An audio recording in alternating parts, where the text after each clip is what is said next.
What's up, y'all? It's your boy Crow. Coming to you semi-live from outside of Glenwood. Up on top of a hill. Technically, this spot overlooks the Willamette River. It's called Coriel Pass, and this is a spot where Sacagawea brought her little friends over this side of the river. And if only the folks back then knew what this bitch and her friends had in store overall. It's a couple days past the equinox, but I just want to spit you a couple of truths for you to roll around your head this year. A lot of folks believe that Halloween is the highest activity point for spiritual stuff, or the veil between the spiritual and the real world is the thinnest, or whatever. But it's kind of a bunch of malarkey. In ancient times, it was from the equinox, basically, till my birthday, basically, April 25th. This is the time, traditionally, to my knowledge, when the veil between both worlds is the thinnest. And it's no coincidence that it's tax season.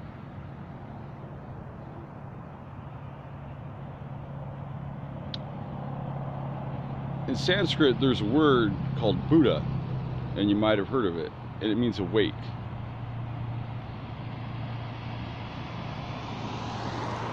Every single person on earth is born awake. You, me, my kids, my parents, everybody was born a Buddha. And what happens is that the material world, for many winters before you were born, and for many winters before your parents were born, was assembling things to distract you from your spiritual nature.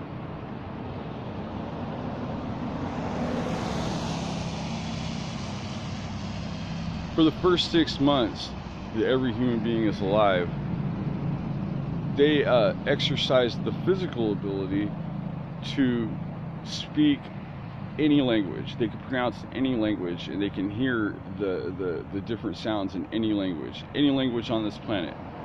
From the time you're born to the time you're 6 months, you can handle it. You can make noises when you're a baby that you can't even hear now as an adult.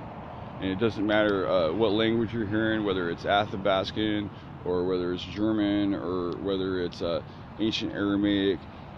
Everybody is born with the capacity, or I should say that they had the capacity to understand the language before they were born, because the faculty that allows you to translate and to speak different languages is a spiritual one, just like the faculty for a lot of other things in your life.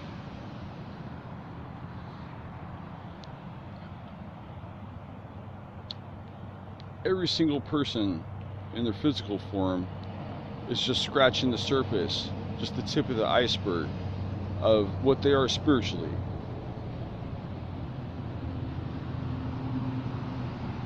Spiritually, you have a very similar shape to your body, but around your head area, you have a blossom, like a flower. It fans out like a flower, because it's taking in all kinds of information from the heavens, from the divine, from your source. But society, in a very manipulative way, has steady told you that there's no such thing, or have led you away from personal acknowledgement of divinity, and it's so that they can capitalize on the divinity themselves. Ironically, sadly, the government doesn't want you to have any spiritual leeway. They want it all for themselves. And at the same time that they knock it by trying to teach you science and shit like that, they're exercising it themselves to their own benefit. You think those fuckers get together in Bohemian Grove and have a fucking ceremony every year because it doesn't have an effect for them? Do you think it's coincidental that this is tax season? No, sir. This is tax season because this is the time when the Libra scales, the constellation Libra, is most prominent in the sky. They're making a sacrifice to the stars, to their divinity, to their deities on a level. And they don't want you taking up all the power by having the knowledge and self-confidence to practice ritual yourself, or to practice ceremony yourself, or to participate in knowledge yourself.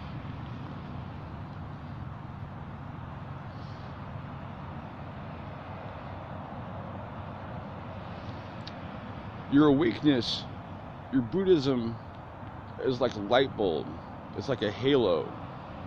The way your crown chakra fans out like a flower, that's where the depictions in the pictures of Jesus and the saints and Stalin, that's where that image of the halo really comes from. It comes from the ancient acknowledgement of your spiritual form and the fact that your body is only in existence through evolution of your spiritual being itself.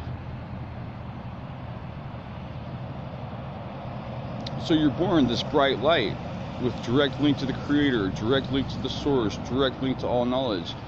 And the world, the people that don't want you to participate in the divine nature, start piling shit on your light. The disapproval, routines, public schools. They bury your light.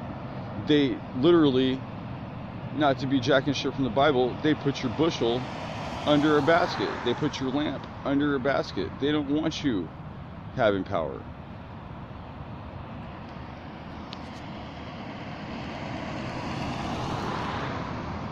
The reason why they made America the melting pot is because they wanted to take your culture away. Because a lot of people's culture has to do with the fact that there's things to value above money. And there's things to value just above material stuff in general.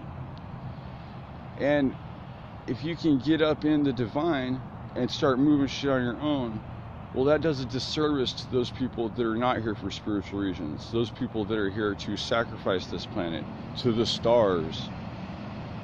I'm not moving to any stars after this bitch is done with. I'm going to stay right here and die with it. All of the great domes of spiritual antiquity of ancient times were an attempt to replicate the sky. You know what I mean? Even the dome in the temple. And so, when you're standing on this planet, underneath this dome of the sky, the reality is that you're standing in my temple. And you're also standing in the temple of some other folks that are related to me. A lot of folks. But while the government tells you that there's no spirituality and that there's only science and that there is no temple and that you are not divine, they're steady making sacrifices in your temple, having you bring your taxes for the Libra gods, having you bring your taxes for the Easter fertility god.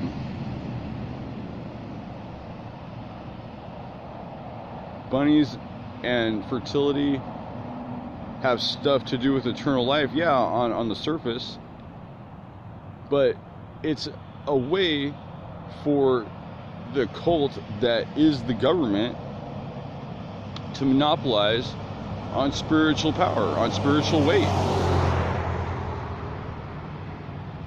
You believe that you were born with the ability to heal people and to know all things just in the same way that they tell you that Christ was in the stories? That's you. That story ain't about Christ, it's about you. And it's about what you become when you manifest love in the physical.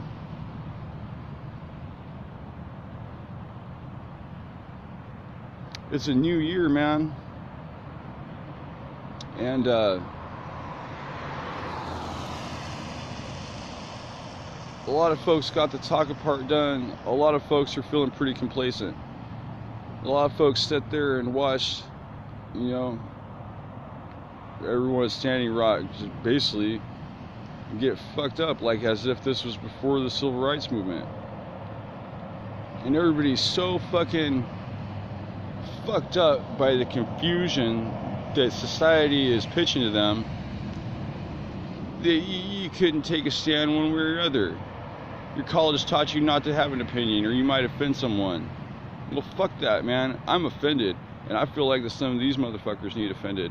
And I'm trying to turn over a new leaf this year.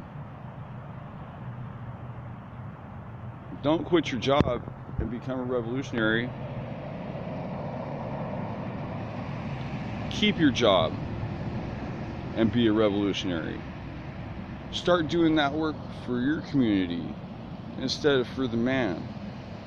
You know, it's been a long time since the Boston Tea Party, but motherfucker, there's another party coming. Phone's getting rained out. I gotta head to work. I hope you all have a good year and a happy equinox.